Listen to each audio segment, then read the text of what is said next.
ঢালিউড নায়িকা অপু বিশ্বাস চলতি বছরের জানুয়ারিতে মাত্র 1000 টাকা পরিশ্রমিকে একটি সিনেমার জন্য চুক্তিবদ্ধ হয়েছিলেন। শেখ রাসেলের আর্তনাদ নামে এই সিনেমাটিতে বাংলার সাবেক প্রধানমন্ত্রী শেখ হাসিনার চরিত্রে অভিনয় করার কথা ছিল তার।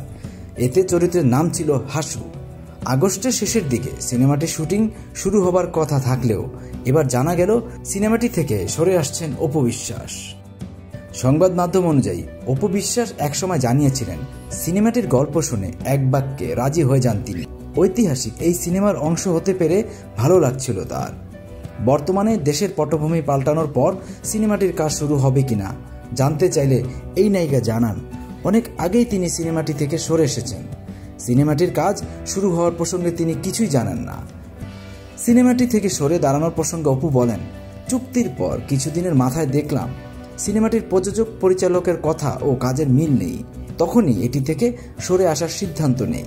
সত্যি কথা, কাজটি নিয়ে তাদের কমিটমেন্ট ঠিক ছিল না। চুক্তি হওয়ার 1 মাসের মাথায় অর্থাৎ ফেব্রুয়ারি মাসেই কাজটি না করার কথা ছবির প্রযোজক ও পরিচালককে জানিয়ে দিয়েছিলাম, কিন্তু এই সময় গণমাধ্যমে খবরটি বের হয়নি, হলে হয়তো আরও আগে আপনারা জানতে পারতেন। বঙ্গবন্ধু পরিবারের সর্বকনিষ্ঠ সদস্য রাসেলের জীবনী নিয়ে নির্মিতব্য এই সিনেমাটির ভবিষ্যৎ এখন অনেকটাই অনিশ্চিত বলা যায়। পরিচালক সালমান হায়দারের সঙ্গে যোগাযোগ করলে তার মোবাইল ফোন বন্ধ পাওয়া যায়।